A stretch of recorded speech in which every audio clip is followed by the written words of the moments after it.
Hey guys, welcome to another installment of Facts on Friday. Friday facts, facts that are fun on Friday. You know what? I don't know. I'm still trying to figure out a name for this segment. But basically, guys, what I'm trying to do is share with you tidbits of information that I find interesting on the internet, and I wanted to share it with you. So if I go out there and read something on Reddit or Twitter or Google or Facebook or wherever, and I thought it makes me go, that's interesting, or at least adds to my trivia, I just thought I'd share that with you. So let's get started with it. So let me ask you for the first one. Do you know the word radioactive?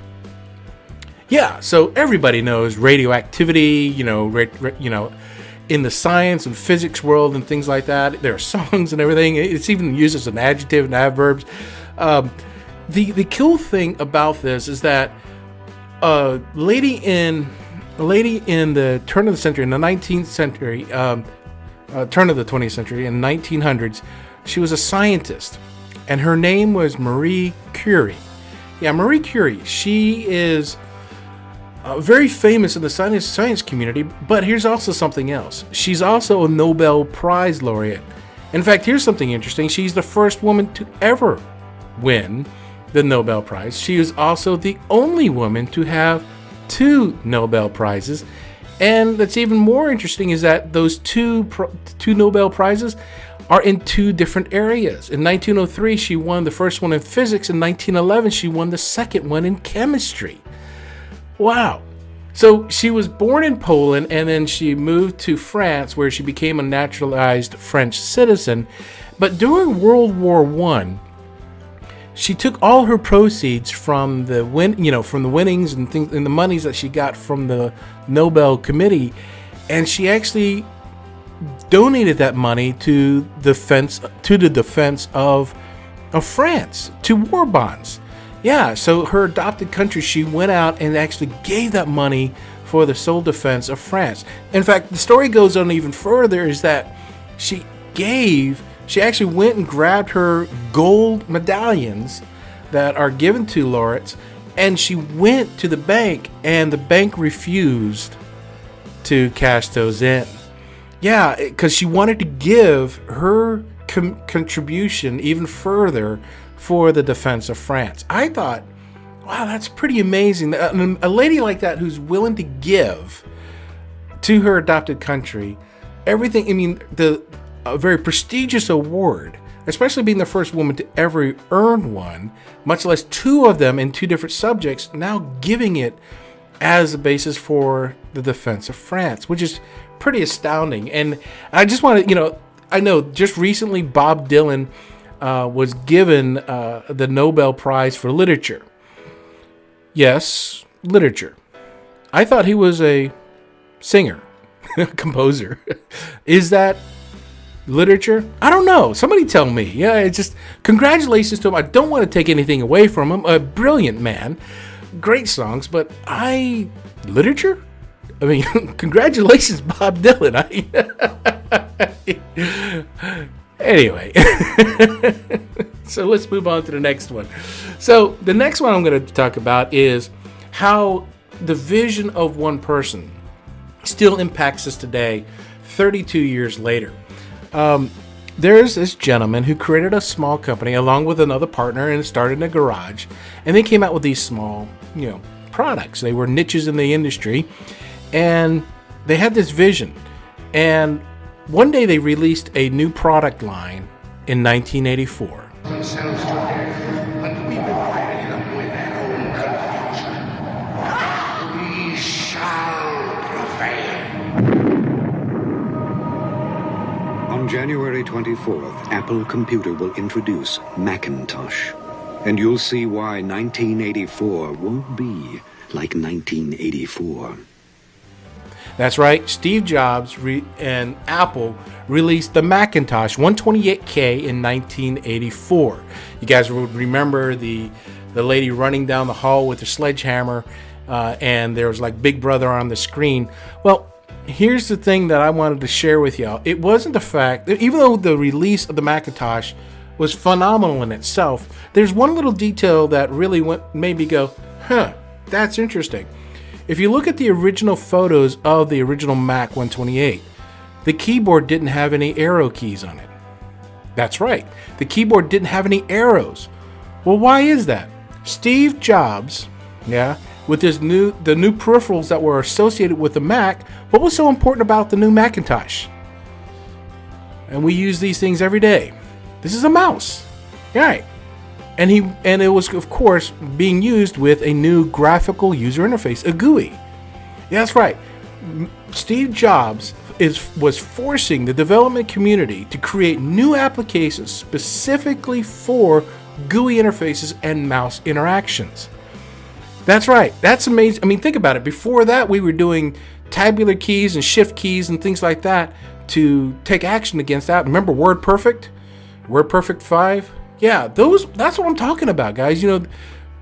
But Steve Jobs, his vision was to move the world from key entries into clicks on a mouse. Think about that. We still do that today. In fact, from the iPad to your iPhones to the Androids to netbooks to even now with televisions.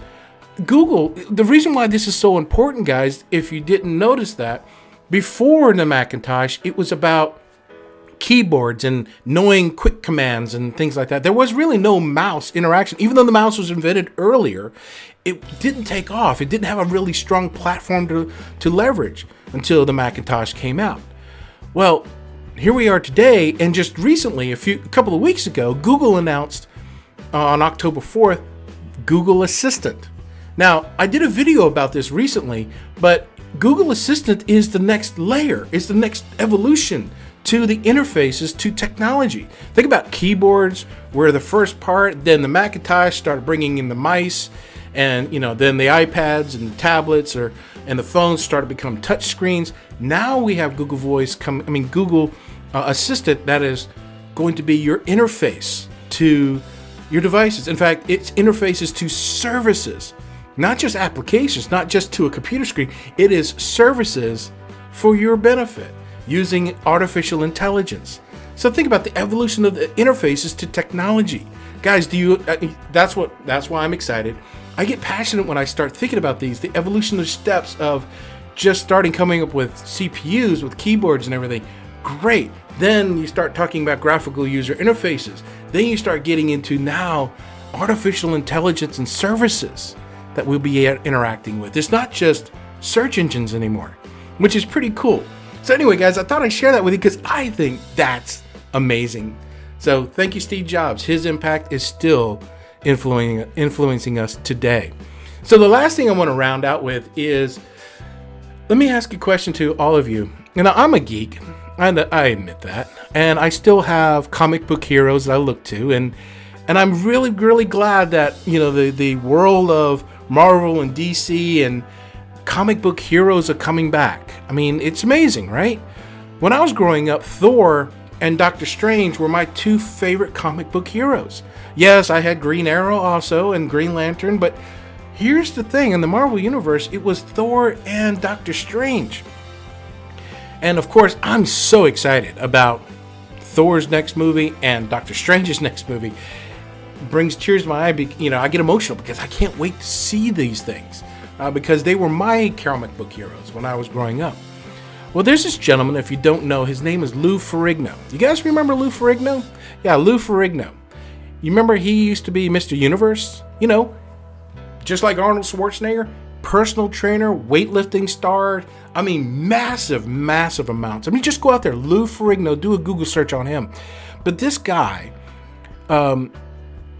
his childhood character that he looked up to when he was growing up was the Incredible Hulk.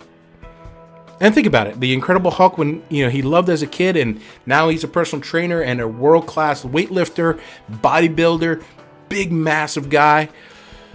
Well, guess what? In 1978, there was this TV show called The Incredible Hulk. It had Bill Bixby and Lou Ferrigno. And Lou Ferrigno was the Hulk. And what's really interesting, and here's what really got me thinking. Can you imagine being Lou Ferrigno when he got the news that CBS wanted him to be the Hulk? I mean, can you imagine receiving the phone call of being your superhero for a day? or for a series or for whatever. Yeah, to me, that's amazing to just think that Lou Ferrigno, what kind of feelings did he have inside? What elations did he have? How giddy as a kid could he have been to be asked to play his childhood comic hero? And I just wanted to end with that, guys, because I think that's a real positive message that's going around, because we're all kids inside. And you know what, I'm really glad that the comic, the geekdom of coming around, but I'm really excited about all these adventures, and it just shows hope that's out there, and that we all are kids inside, and that we still have dreams. And so it's just amazing that, Marie Curie, with her dream and her passion for science and doing what she did and still giving back, and Steve Jobs with his influence to the world today, even though we directly see it or not. And then, of course, Lou Ferrigno being asked to play the role of his favorite childhood character. Anyway, guys, who's your favorite character? What would you love to see? If you could be that character for one day, who would you be? And share in the comments below and let me know. And I hope, guys, you guys having a great day. Thanks for watching. Hit that like button if you enjoy this. And look, if you're new to my channel, thank you for watching. I really do appreciate it. And hit that subscribe button, because we're always looking for new friends to join us on this journey. So come on. I talk about technology, food, and stuff like this. So come on, let's have some fun together. And until then, guys, have a great day and have a great, safe weekend. We'll talk to you real soon. Peace.